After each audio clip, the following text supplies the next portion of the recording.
This week, we're discussing rumors of Ubisoft potentially selling off some of their IP and the expected release window for a massive reveal at the Game Awards.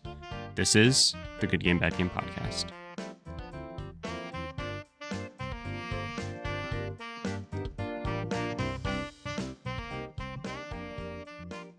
Hello, everybody, and welcome back to the Good Game, Bad Game podcast. I'm your host, Spencer. And with me is a man who wakes up at 4 a.m., does nothing meaningful for 3 hours, dunks his head in ice water, wipes a banana on his face before getting on this podcast to remind me we gotta, quote, get at least 10,000. At least 10,000 what, Michael?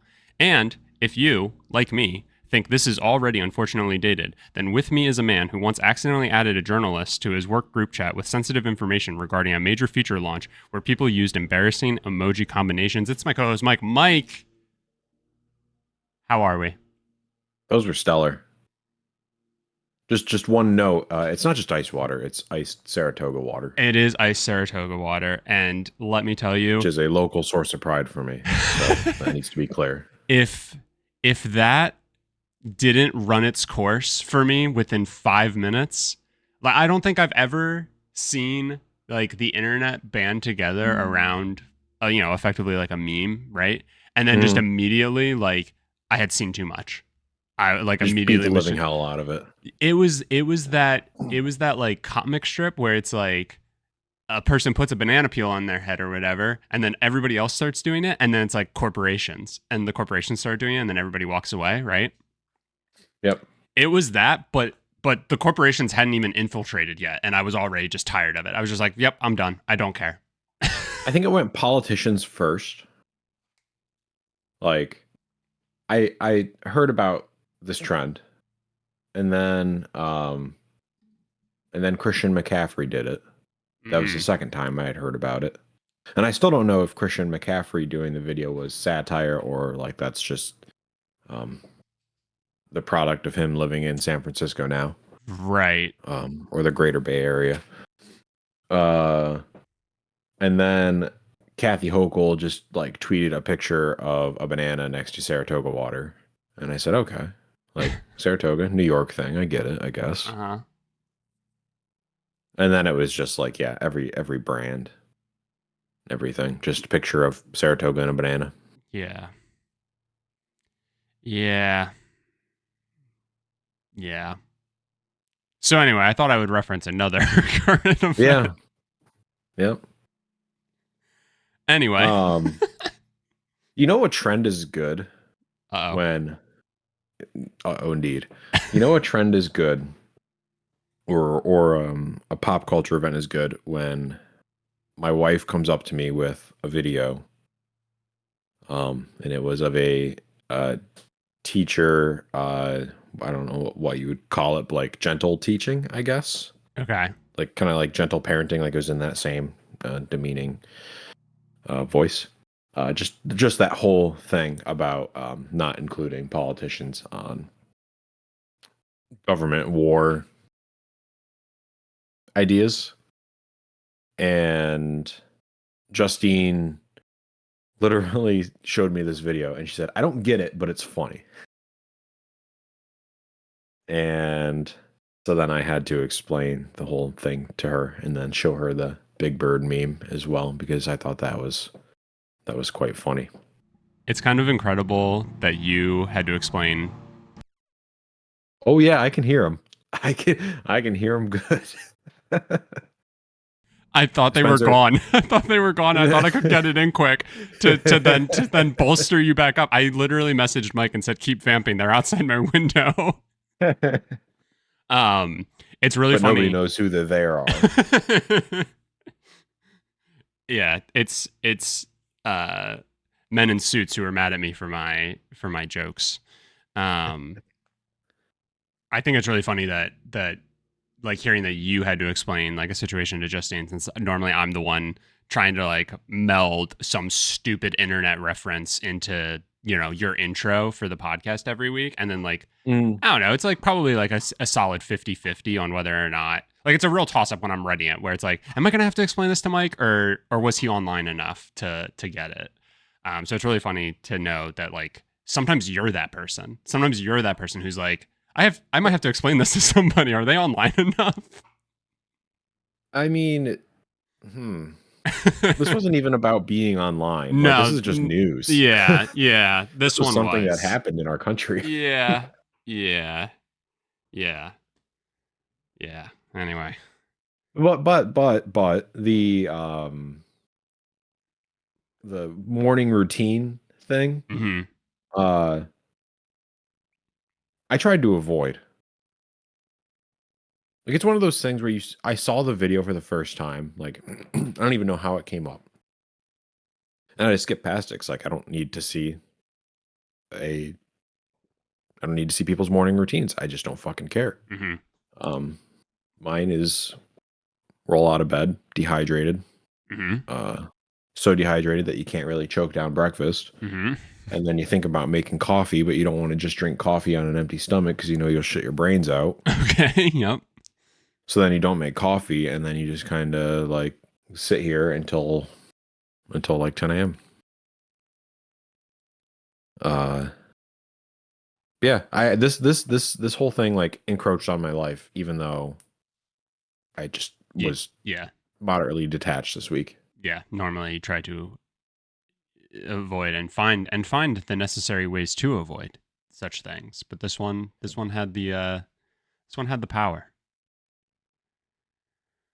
Well, enough about dumb internet things and current news. Tell me about the games you played this past week. Uh, I guess partially a game that I played, um, one that we had talked about in the past couple of weeks, but you know this because I had to message you right away. But Justine got the platinum in Bug Snacks, so I watched her do that, and that was a very very proud moment for me. I'm saluting Me too. just because, again, there's no video portion to this, so I always Yeah. have to make sure make sure Justine knows if she's listening that I'm saluting Oh, she's her listening. for her efforts. Um, that's great. I'm happy. I'm happy you guys liked the game enough to stick with it for the platinum at least.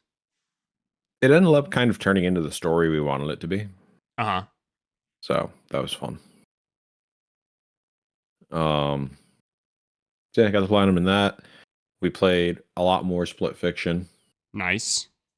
And now I'm in a pickle because I still have Luigi's Mansion to play, and no time to play it between now Uh-oh. and the 31st. Yeah, so it's Well, technically you have until we record next episode. So take that for whatever it's worth. That gives you an extra. big man. You can bleed into April 1st. That's about it, really, because we normally record on Wednesday mornings. But Yeah, well, that's fine because my employer is a fool if they think I'm going to work on the first. I'm going to play Luigi's Mansion. is that an April That's Fool's what I'm going to do. joke? Did you just make an April Fool's joke? Was more of a statement. I'm done. Yeah, Yeah. promise. Yeah. This is this. We've hit rock bottom. We've been here for a while, my friend. So you haven't put But I'm any additional work into Luigi's Mansion? no, I've maybe got like 2 hours. Have you So like I'm a quarter of the way through the game. have you beaten a boss yet? Yes, Have you beaten two bosses yet? potentially. It Okay. depends on what you classify as a boss. I think it's like that when you go to a different area to fight a ghost. Like, and it puts you into like I don't know if you could call that an arena, but like puts you into a different plane. You're no longer just in the mansion. Yeah, like the baby. The baby, yep, the baby's one. Yeah. Well, I guess you would know because I'm assuming every boss gives you like area slash chapter or whatever that like end screen is that you Yeah, get. true. So have you gotten two of those?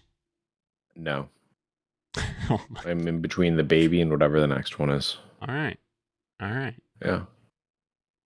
It's pretty remarkable how quickly the game moves because not to completely hijack here, but real quick to give an update.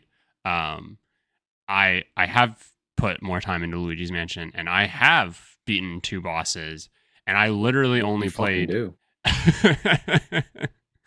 I literally only played yesterday from like 8:30 a.m. until like 10:30.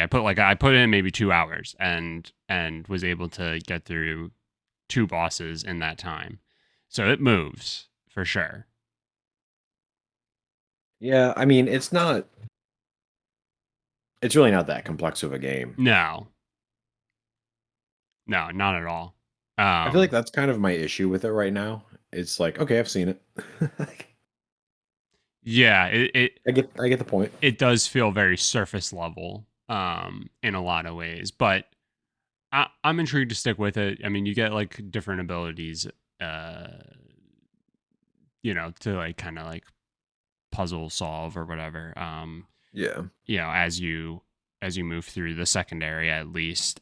So interested to see where it kind of goes from there. But I've been trying to check, how long the game is and stuff. There's only 4 areas total, or like 4 chapters again, whatever you want to call it. Oh, okay. And so I'm through 2 of them already, and I'm kind of like, oh damn, like this is not like a super long game. It is going to be kind of what you make of it in terms of how much you try to collect, how much you need to collect in the first place of certain things and stuff like that.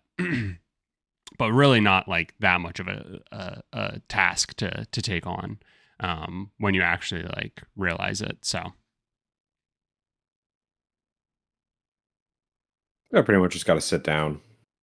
that's Maybe lit. two, Yeah, 2 or 3 more evenings. I think that was kind of the joke we made, like what, last week or 2 weeks ago when we recorded in the evening. We were both saying how it's like we could just stop the podcast, wrap it up, and then like go play Luigi's Mansion and probably finish it that night. And it's True. like that does hold true. Like I don't think it's a serious undertaking. If I didn't really have to worry about work and stuff, I definitely could have just finished it yesterday.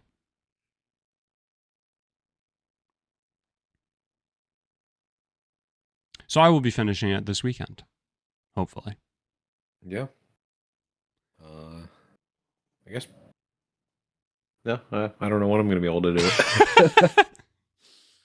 I think between now and well, now I have tonight. And then I have the first. Well, Godspeed. Yeah. Anything The else? 2 things I'm going to need to complete this before the next time we record.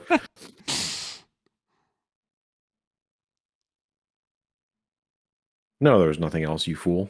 How was that? All right. Well, I can report that I'm full on back into my degeneracy with MLB The Show, as you would expect. Kind of remarkable. I deserve my flowers for being able to put it down to even play Luigi's Mansion for 2 hours. Yeah, that's a triumph. Yeah. They'll build monuments to that one day. They will. Yes. In remembrance of how strong I was. Shelby and I also started Ocarina. Very excited to like get more into that. I will You admit, figured out how to play Losing My Religion yet? no.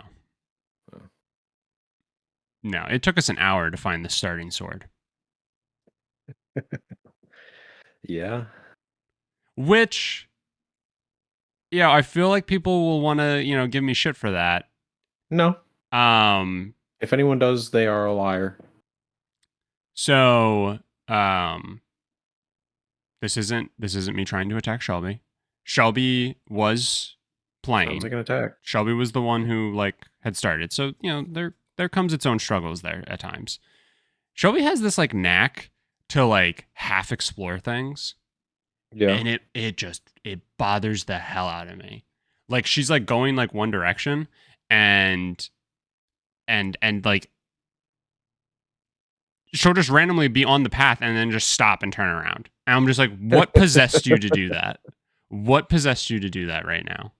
So she does have a knack to do that. So you know, actually like taking the time to explore stuff. She would like start walking towards a house, and she will have gone into every other single house, and then for whatever reason she'll just walk by that one. And I'm just like, go in there. What are you doing? What if the sword's in there? But if you don't know, in Ocarina, there's a training ground for how to, and teaches you how to use the sword and stuff. And then once you go through that area, behind it is like this big boulder that's rolling around. Like you can see it on the map. There is more to explore down there. And you know, you go through that little, call it a maze, I don't know. And that's where the starting sword is. Mind you though, and this is where I'm like completely on Shelby's side, and I was in lockstep with her in this thought process. She goes up to the first sign, and the sign's like basically like, "Hey, fuckface, here's how to use a sword." And we were like, okay, guess we need to go find a sword and then come back here. So we left and walked around every other square foot of the fucking, or square inch of the fucking town area village, you know, looking for this damn sword before finally realizing and, you know, needing to do what we always have to do, which is, you know, Google where the fuck is the starting sword in Ocarina of Time. And then we quickly find out. So yeah, that was fun. But go ahead. Sorry, can I interject? Please. One of like the strongest video game memories in my life is the first time my brother and I played Ocarina of Time. And just like dicking around in that village for hours, not knowing what to do. Yeah. And then getting to the maze and then not knowing how to get through the maze. Yeah. It's super counterintuitive to explain how to use the sword and then put the sword behind that, in my opinion. Yeah. And that's not just me saying like because I fucked up and was dumb. Like I challenge anybody to like put that in a game and experience that and think that like the object that the sign is talking about is clearly behind the sign. I don't know. Isn't that the whole premise of like Souls games? What's that? The object is behind the thing? Yeah. Yeah. Maybe. Whatever. Whatever indeed. But even despite our struggles with that first hour, we were able to get back on track. We did the giant Deku tree pretty easily. We got through that. So you know, first dungeon obviously, but already feeling like, you know, the dungeon system and everything for this game should hopefully feel a tiny bit better than Link's Awakening, which again just had us like wanting to beat our head against a wall. And then, you know, we got to that. God, I'm terrible with like names and stuff. The like town just outside of the castle, where like the marketplace and everything is in Ocarina. And you know, explored that whole area. There's a shooting range there, like a shooting range mini game. Yep. I spent. If you told me it was an hour, I would believe you. It was probably actually only 15 minutes or something like that. But I was getting real sweaty trying to get the like perfect score and stuff. And it was like every time you would hit the one gem, it inevitably meant that I was going to miss another. Like I would get 9 out of 10 every single time. And there was this one gem that would just like, it would like pop up out of the middle and like into the air and then come back down. And I would constantly miss that one, but I would get the other 9. And then on the runs where I would get that one that would pop up and I would like had timed it perfectly, I would somehow just like, it was like the chemicals in my brain would like short circuit and like cause me to be like, well, now I have to fuck something else up, because without fail I would. But we eventually got through that, and you know, before we wrapped up, we did get to Zelda, and learned our first song to play on the ocarina, and then I'm pretty sure that's about where we stopped. So it got a nice little bit in. from what I can tell. Uh, and yeah, I'm really excited for it. I feel like this is going to be the one that like really kicks off these games like kind of resonating more with me. Mm-hmm. Yeah. Ocarina is incredible. Majora's Mask is a lot of fun too. Yep. Those first three like 3D Zelda games are so good. Yeah. Yeah. I'm super excited for Majora's Mask. I'm super excited for Wind Waker. I believe Oracle of Ages or Oracle of Seasons. Either one of those. Because we're not going to play through both since I believe they're basically the same game. Um, one of those is in between Majora's Mask and Wind Waker.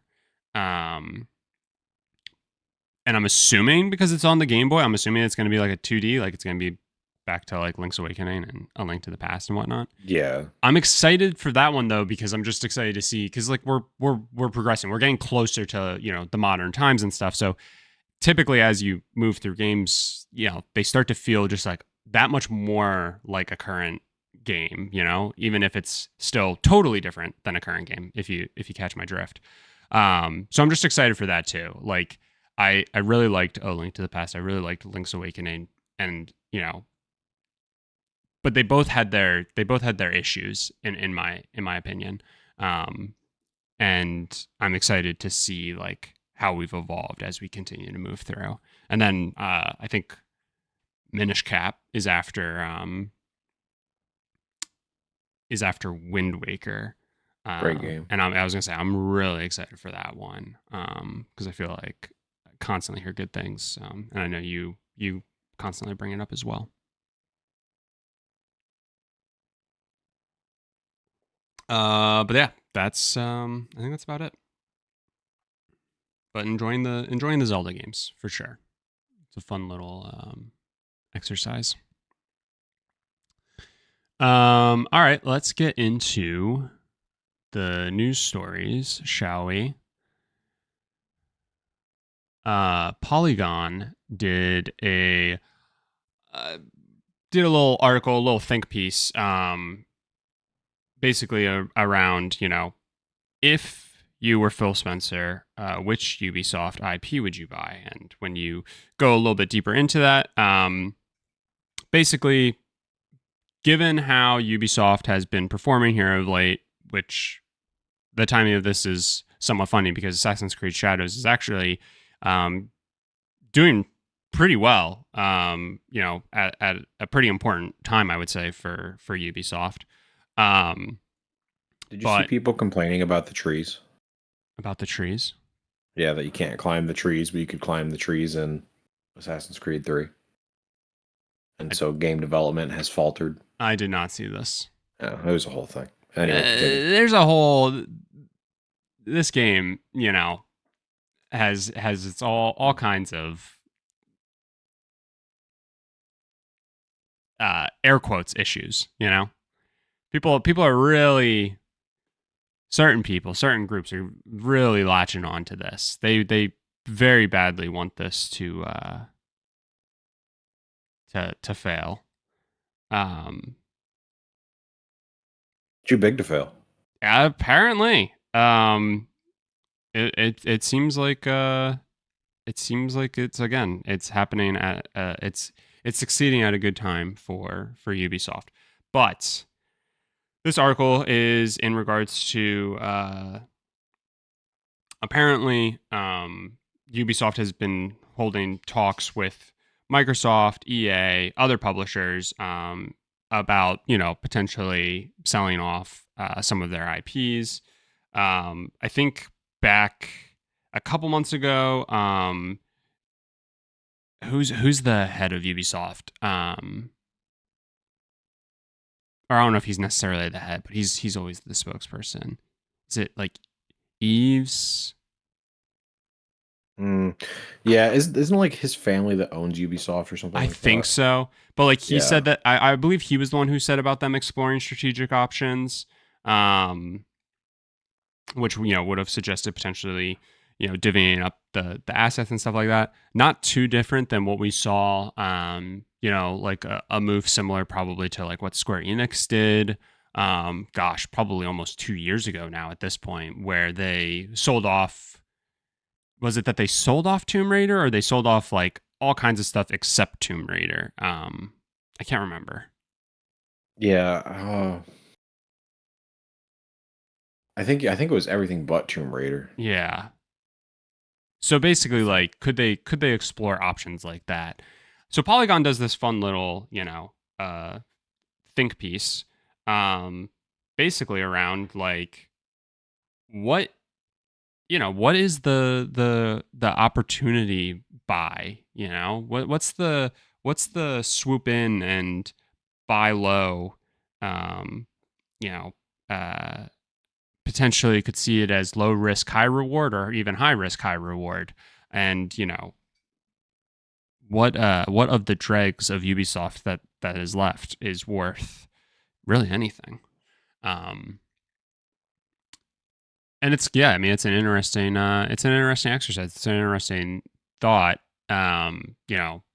Is this even like what Ubisoft should do, right? Like, is this a path that Ubisoft should go down, or would it be kind of potentially foolish on their end to effectively just be like only Assassin's Creed, right? Like only Assassin's Creed, only Tom Clancy. Um, well, hold on. so yeah, what are your thoughts around all this? There's no way that Ubisoft can gatekeep the Tom Clancy games at this point. You don't think Well, what is the last thing they've done with it that's been successful? Rainbow Six? Yeah, that's it. And they tried X Defiant, they've tried new IPs, and they don't. I mean, God, we should probably be in about the window for a new Ghost Recon game, but I don't think there's even rumors of that. And people, I mean, those games were good. I mean, Yeah. once they fixed Breakpoint, I mean, it was good. I still hear about people playing Wildlands. God, Wildlands was what a time. Um, the Division was really good. Ah, the Division, what There's a nothing time. about that. Um, I know people really like Rainbow Six Siege, but like, there's been some degree of a market for a classic like single player like Rainbow Six Vegas type game, Yeah. and instead we got one where you fight fucking aliens. No Splinter Cell, of course. Yep. You know, if I'm so this think piece is like very specific to if you're Phil Spencer, what IP do you buy? Yeah. And for what it's worth, the original Splinter Cell was an Xbox exclusive. Yeah. He could win a lot of favor. Yeah, and I mean, like, what do you think is? I guess if we're like putting this under the microscope a bit, right? Like we're kind of trying to like drill down here. Um, like what is a move? What is a path to success? For all parties involved. Doesn't even necessarily need to be thinking about it from the Xbox lens, but certainly if we wanted to think about it from like one of the big three wanted to try and like swoop in and bring it under their own umbrella. Sure, Xbox is kind of like probably the fun one to think about, since they kind of just have the the money to like kind of shoulder their way into this stuff. But Yeah. like we can also think about it from Ubisoft's lens, right? Like what what does Ubisoft need to do to find, that level of success that they used to have, where they were just like they were so trustworthy, they were so dependable. I don't think selling off to EA is the right thing to do, because I feel like EA has in a lot of ways been very similar to Ubisoft, here of late with a lot of their games, right? Yeah, I agree. Where it's just kind of like one floundering company sells off IP to just a separate floundering company. Like that doesn't make any sense. Um, but yeah, so again, I think there's like a bunch of different ways to think about it, and from what you're saying, if Xbox wanted to try and do something with Splinter Cell, is the right move for them to just like again completely try and like pull that IP from Tom Clancy's Cold Dead hands, or do they is it a situation where they strategically work together with Ubisoft, kind of providing them the resources and a little bit of extra help that they need for Ubisoft to kind of do their thing, right? Uh, what do you think about that? Like, is it a move that like Xbox just needs to again get in there and just like strip it for parts and pull out the things that they specifically want and just like this is Xbox's now, or do you see it as like an opportunity for them to strategically partner? Yeah, I want to be clear that like the thing that's being talked about here is not like Ubisoft selling studios. They're just looking at selling IP. Yeah, So really, there is no acquisition here. I mean, there's acquisition of IP, but um, that's a lot less hoops to jump through than trying to acquire a company. Um, right. I yeah, I think someone like Xbox, they come in, they buy some IPs. Um, I'd be another one that kind of comes to mind is like, oh, maybe Nintendo would buy like Rayman or something, Right. since they always have crossover. Um, there's all these IPs that Ubisoft did such a good job on for decades that now they're just kind of letting die off. Offload it, and then nobody has that expectation anymore. And Ubisoft can either become the Assassin's Creed company, or they can try to find some new, fresh IPs and try to revive their company a little. Yeah. I agree with your sentiment. EA is in the conversation, but I can't imagine that they'd do anything good. Yeah.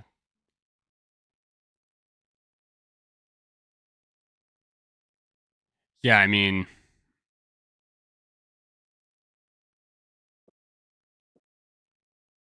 I don't even know like who else would even kind of like breach into the conversation, right? I Embrace feel it. like you'd probably get like the big companies like Tencent. Yeah. Um, it's one we talked about last week, the Saudi Hmm. Uh, company. yeah. I'm sure they would be interested in something.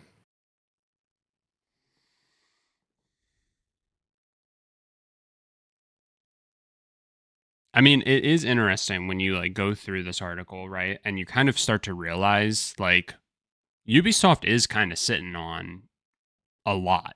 It's Yeah, it's pretty remarkable, right? Like, I mean, the article immediately calls out like they do have Prince of Persia. Um, they have, like you said, they have Rayman. They have the Rabbids. Obviously, like they have the crew, but that wouldn't make sense when looking at it from again. This article specifically looks at it from the lens of Phil Spencer and Microsoft and Xbox. The crew would not make any sense whatsoever. yeah, It calls attention to Watch Dogs, um, and then last but not least, Beyond Good and Evil, the game that I'm not even sure ever even existed as a first game. Um, it's also just interesting though that like again the article calls attention to like they're obviously not going to sell off Assassin's Creed. Like that's their baby. They'll you know they've clearly shown a willingness to beat that horse until it's well dead, and then Frankenstein, you know, it back and suddenly it's good again, and it's this constant like ebb and flow of it's dead, it's alive, it's dead, it's alive. So like they're not gonna let something like that go. The article also calls out like Far Cry is probably untouchable, um, and the Tom Clancy games is the other one. But you brought up a good point where it's like, what have they done with Tom Clancy? I'd raise, what have they really done with Far Cry? Right? Like Far Cry's starting to get super stale. Hmm. More than anything, it seems like Ubisoft needs to like um, come up with something fresh, right? Like do something new. More than they need to figure out ways to keep some of these franchises going at the rate that they are trying to have them going. And they've shown that they don't want to do that. Right. Yeah, so I'd be interested to see how this plays out. I think it makes sense for them. I think it could make sense for a partner to like come in and say, "Oh, we want to revive this IP." Yeah. I think it makes a ton of sense. Is this one of those things that like I think is actually going to happen? Probably not. I feel like we're just going to talk about it and talk about it, and then nothing will ever come about. And Splinter Cell will continue to lie dormant. yeah, yep, Beyond Good and Evil and so will 2 I. will never see the light of day. We'll get another The Crew game in 3 years. Yeah.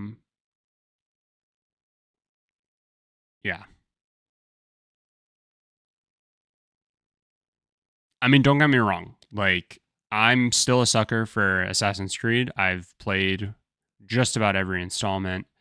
Um, Once like Origins and Odyssey and Valhalla, like those that like that line, that kind of, I guess you could call it, new Assassin's Creed feel, right?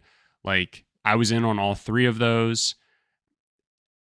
I assumed I was inevitably eventually going to pick up Mirage, and I still haven't. But I still feel similarly about Shadows, where it's like I'm always down to play an Assassin's Creed game. I can sit here and kind of whine and moan about how, like, you know, what's the game really doing to kind of push the boundaries and like be fresh and all this other stuff. But like at the end of the day, its core is still like, it is what it is, and its core is good, right? Like, Yeah, even if it's again, even if it grows stale, and sometimes just like having not played it for a while, like makes it all that much better. But um,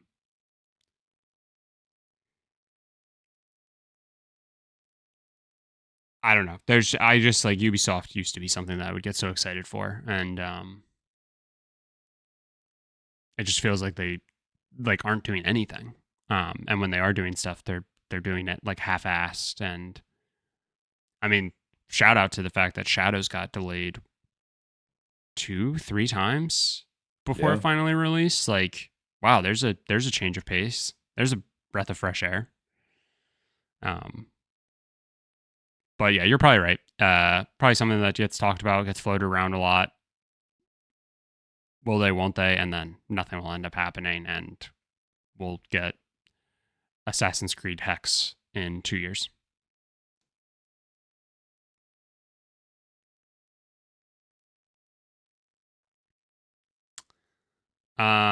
Anything else on Ubisoft? Nope. Speaking of 2 years and games that we'll get in that time, it's rumored that The Witcher 4 may be, or won't be out until 2027 at the earliest, which, given the news that we have regarding when the next Xbox console, and then we can, kind of assume from there the next PlayStation console coming out in 2027, it stands to reason that the game that we saw at the Game Awards for the first time, that we got a first look at, could uh, not even make its appearance on this generation. It means The Witcher as a series will have completely skipped the PlayStation 5 and Xbox Series generation. And it kind of, sucks. It kind of feels like this is just the path and track record that, games are just kind of unfortunately on, where they just have these very long development times and everything like that. I mean, I will say, like, it does help that CD Projekt did put out like Cyberpunk, so it's not like it's not like, they released The Witcher 3 and then nothing until 2027, but still just a extremely long time. And again, it just sucks that The Witcher is going to potentially completely skip this generation. Um, I guess the first thing is, if the game is coming out in 2027, and again, we have consoles coming out then, do you think that it will skip current gen, or is it going to be something that releases, like on both? Do you see this as a game that would, attempt to try and utilize the full power of the next gen and like not even worry about? Or do you think we're given the current climate of, how games release and everything like that, that really that's kind of like a uh, doomsday isn't really necessarily the right word, but like, unnecessarily negative thought process to have, since the game will probably release on both consoles. Hmm. Yeah, I think it'll probably be on both consoles. I think this is just kind of unfortunate timing with Mm-hmm. everything. You'd have to imagine this game has at least been in some degree of development since The Witcher 3 came out, which Yep. was what, 10 years ago? 2015. Yeah. So that's a long time. And I also have to imagine they wouldn't have had, I'm just going to say this as generically, but PS6 dev kits Right. at that point. Uh, we had COVID. Uh, we had a flopped Cyberpunk release, Mm-hmm. which to get that to where it needed to be, um, I'm sure they had to pull in all the resources they possibly could. Right. Of course, so much of their team was involved in the war, and moving the studio, but at least part of the studios, to the United States. Um, I don't know. It's hard for me to think that this game was intentionally meant to be developed for the next generation. Mm-hmm. Um, so yeah, I kind of imagine this is primarily going to be like one of those last uh like current generation games that Yep. comes out like right around the time that the new console will come, and then like the new console will do whatever upscaling Yep. that it has. That's just kind of my thought. Yeah, I could definitely see that. I could definitely see this releasing like early 2027, maybe front half of the year. I think Witcher 3 came out in like June, May, Mm. something like that. So, there's definitely no like hard and fast rules when it comes to that sort of thing. And if the console releases in the fall, I agree with what you're saying, where it could just be a PS5 Xbox Series release, and then it gets like a next gen upgrade or whatever Yeah. they call that, where uh, it gets that like slight upscaling, like you're saying. I could definitely see that being the case. Um, but yeah, I mean, I think kind of looking at it, not that we necessarily need to specifically just talk about, The Witcher. I think this is just kind of like the really interesting, and maybe you could call it unfortunate and potentially even bad part of game development now, with where we're at, where, you could be developing a game, and just with, again, the long time that it takes now to make games. And I'm not really, trying to attack that in any way necessarily. But you could be working on a game, and before you actually have the opportunity to get it out, the next console is already, here or right around the corner, or you're hearing rumblings of it and everything like that. And I have to imagine it's such a difficult environment to be in, when trying to figure out, like, you know where things are going to release, how things are going to release, and everything like that, with just like, again, these long development times, and then like how you try to fit within these somewhat now, it seems, arbitrary console generations. Yeah. And it's like super unfortunate that, again, we saw this, tail end of 2024, we see our first look at it, and it's something that's not going to be out until, um, call it 2.5 years. So we're still in this, like, you get all the hype of knowing that something's being worked on, even though it's been worked on to some degree, right? Like you hear the rumblings and stuff, but you get like a first look at it and everything like that. But then, it's not actually going to be in your hands until potentially the next console is out. And like just trying to have to wrap your head around like those types of things is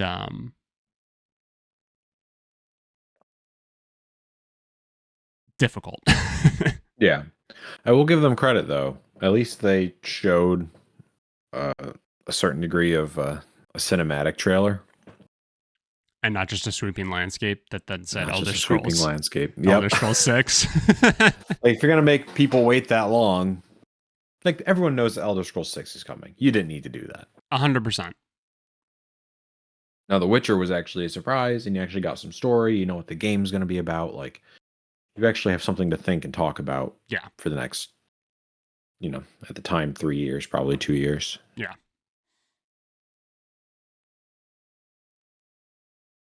I mean, it just like it. I kind of that is the one thing I would say I really do kind of hate is like I hate how quick we are to give we the gremlins to give us these like little crumbs and stuff like that, because then you end up with stuff where it's like the Wonder Woman game got announced how long ago, right? Like Yeah. not to bring up that fresh wound. Yeah, Um that's and still sore. and games get canceled. Like that's not necessarily my gripe there. It's just like that game was in development for how long? Like Right. we could have found out like a year ago that it was being made, and then oh no, the studio gets shut down, and it's like then you maybe find out afterwards that it's been being worked on for how long and everything like that. But like how annoying is it that a game that we just talked about with Ubisoft, Beyond Good and Evil 2, we saw that back when E3 still existed. We saw Skyrim. Fuck. We saw Elder Scrolls 6, I think, when E3 still existed. What are we doing? Like, it sucks. I hate these long waits for things that then like sometimes just don't even happen. Fucking Yeah. Skull and Bones or whatever, the Ubisoft ship battle game, right? Like that was announced, I think, the same year Beyond Good and Evil 2 was announced. I could very well be making that up, but like, that takes how long to come out. And like I feel like there's this like bad trade-off where like you announce something too soon and like it just loses any momentum that you were able to have for it. And I don't think that's necessarily something that Witcher or Elder Scrolls necessarily needs to worry about. But I don't know. It's definitely something that I really, really dislike about the industry. I'd be interested to see like how many times a company put out a trailer for a game and a couple years went by and then they canceled the game. And how many times like that was an analytics decision because they were like scraping Twitter and say, "Oh, nobody's talking about our game anymore." So, maybe we should just cancel. And it's like, "Well, yeah, it's been 2 years." Yeah. Yeah. Like, you think we're just going to keep talking about that one sweeping landscape that says Skyrim 6? No, we forget. We're dumb. Other things come up. I mean, yeah, it would be interesting if that data exists. If like, but the thing that sucks, no matter what, even if you can't get like a concrete answer on the number of games canceled for that like approach, it's almost certainly a non-zero amount, which sucks. Because like you're saying, like, well, yeah, we didn't hear anything for. We talk about things, in the online landscape that we're in. We talk about stuff in like these like week increments, right? Like, and so sometimes you can exist outside of a week's worth of time, right? And you have a little bit of extra gas, right? And then sometimes you can expand for a whole month and you're talked about for a month. Sometimes you make it 3 months. Sometimes you can be talked about for a whole year. These things happen, right? But I mean, look at Helldivers 2, right? Look at a game like that where that game just had a death grip. Elden Ring, right? Like we don't talk about Elden Ring anymore. Doesn't really discredit the fact that it had a death grip on the games industry. Was a massive success. All of this other stuff, right? But it's natural to just move on from these things. It's natural to move on to the next thing, and we move very quick anymore when it comes to these like, call it hot topics or trending topics or whatever. So when you're just announcing something, you don't even have anything tangible, right? Like you need to be GTA 6 to continue to hold space in somebody's brain. You need to be The Witcher to continue to hold space in somebody's brain, right?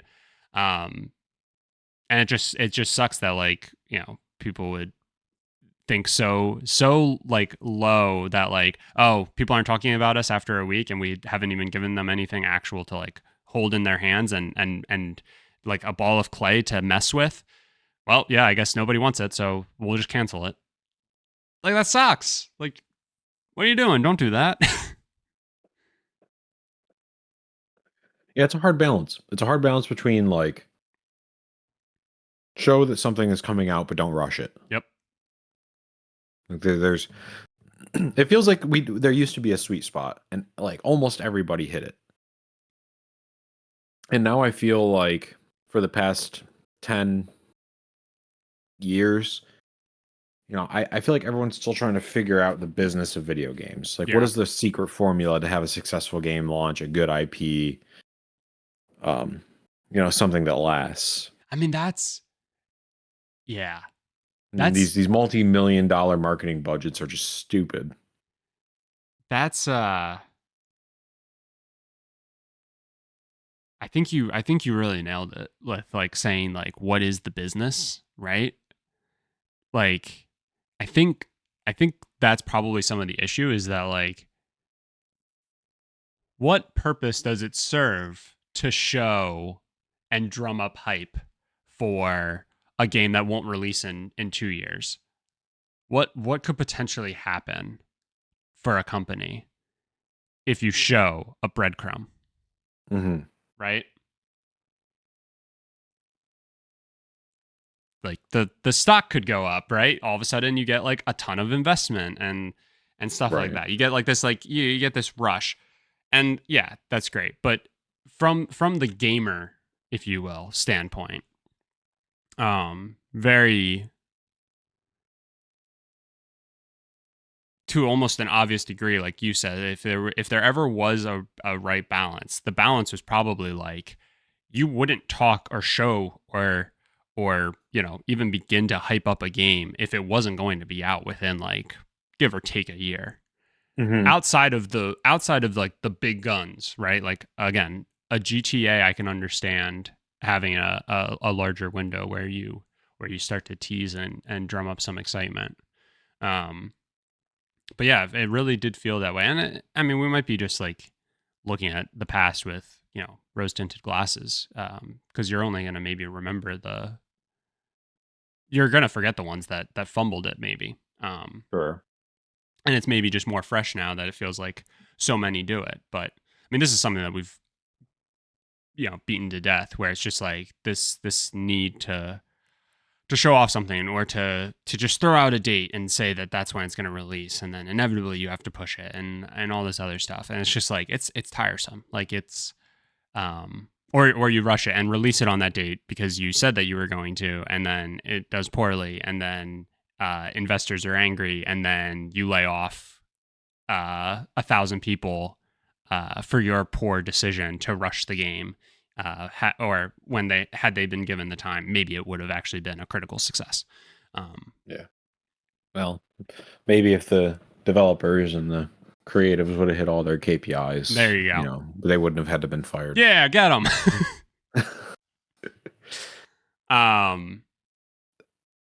Yeah. So I hate it. It's so bad. And I know we bitch about this all the time. And I've got no issue with business. I like business quite a bit, but the business of video games is just so bad. It's and it's never going to be good again. I It know yeah. that's old man yelling at clouds. But It I'm not content playing 2K and Fortnite. Sorry. I don't know. I waffle a bit back and forth because it's one of those things where it's um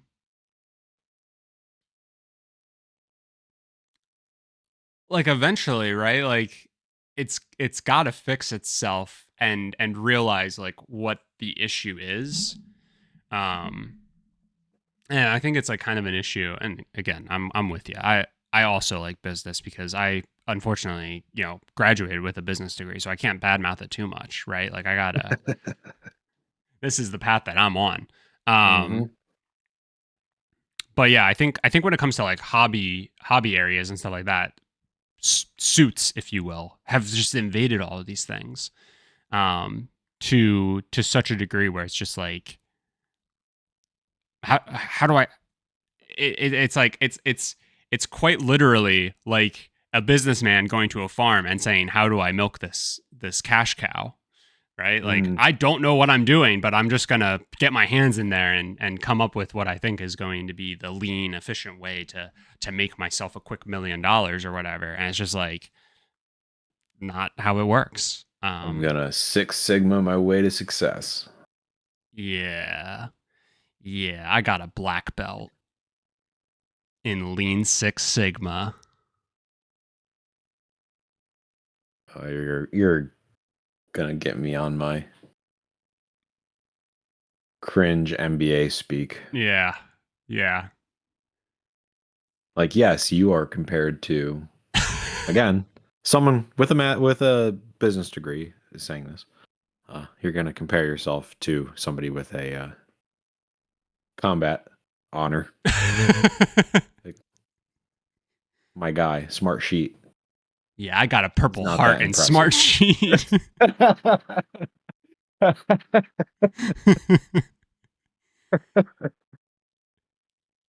Oh man. Anyway, not that this little story about how The Witcher 4 might release on the next gen, or potentially very close to that window, needed to necessarily divulge into this, but it does But it just kind did. of, yeah. I mean, it does. It. I don't know. For me, it is like ever so slightly worrying. That this is just kind of like where we're at, with these timelines and just with the windows that games have. And again, this isn't really necessarily like a negative towards. I mean, I want The Witcher 4 to be amazing. So if it needs to Mhm. come out in 2030, like so be it. Um, But I think and correct me if I'm wrong, but your point is we went a whole generation yeah, like it without it a does Witcher entry. right. It like it sucks when you like stop and like take one step back and think about that, right? I brought it up probably like I don't know, within the past year, but the one night I was like thinking about Insomniac and how crazy their, Spider-Man run seemed to be. And I looked it up and they had released a Ratchet and Clank game every single year from like, I don't know, whenever the first one came out in like 2004, 2005 or something like that. They released a Ratchet and Clank game. In some years they released two, which again, this tells you something about video game development in general. But they released a Ratchet and Clank installment every single year through like 2014 or something stupid like that. It was like Hmm. it was like 11 games in 10 years or something like that. And, you can sit there and be like, wow, Insomniac's really fucking good at this shit.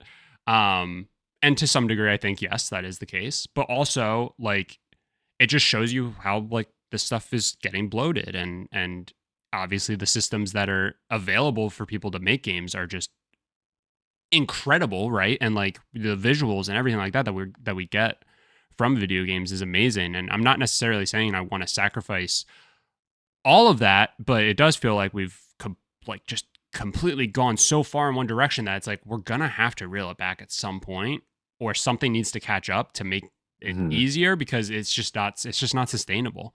Um, like I don't think it's a path to success for CD Projekt to not release um, you know, a new installment of a game for 15 years. Like, we're going to get to the point where it's like you have to skip two generations before you can get a game out. Like, and that's the current like trend, and we just need other stuff, it seems, to catch up to prevent that from happening, because Uncharted released 3 games on, the PS3, right?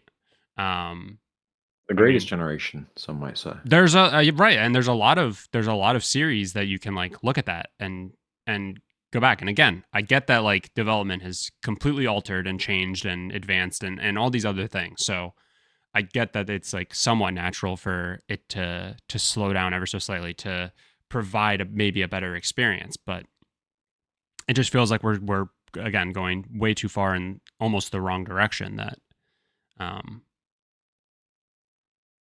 we're missing out on quantity, and we're not necessarily getting better quality.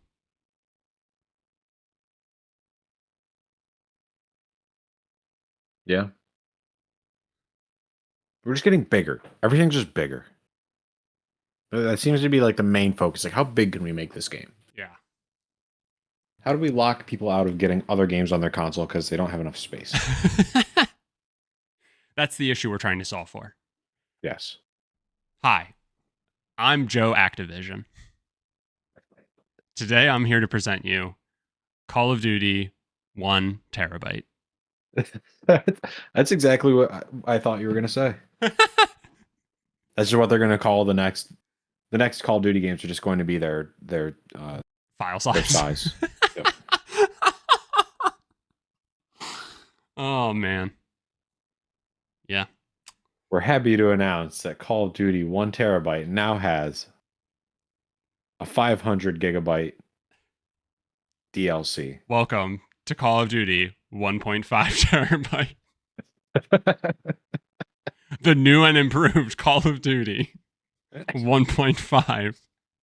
With the 1.5 update, which is an update that is 1.5 terabytes in and of itself. Oh man. So Seagate stupid. is gonna, instead of selling like branded hard drives, they're just gonna sell branded storage racks you can stand up in your house. Oh my god. Ugh. Whew. Good stuff. Good stuff indeed. Anything else? Any last gripes you want to get out about Let industry me think. bloat or timelines or KPIs or? Let's circle back to this in our next one-on-one. Okay. Sounds good. All right. Well then, that will do it for this episode. As always, thank you all so much for listening. If you could do us a favor and leave us a rating or review wherever you do listen to the podcast, that would be greatly appreciated. Wow,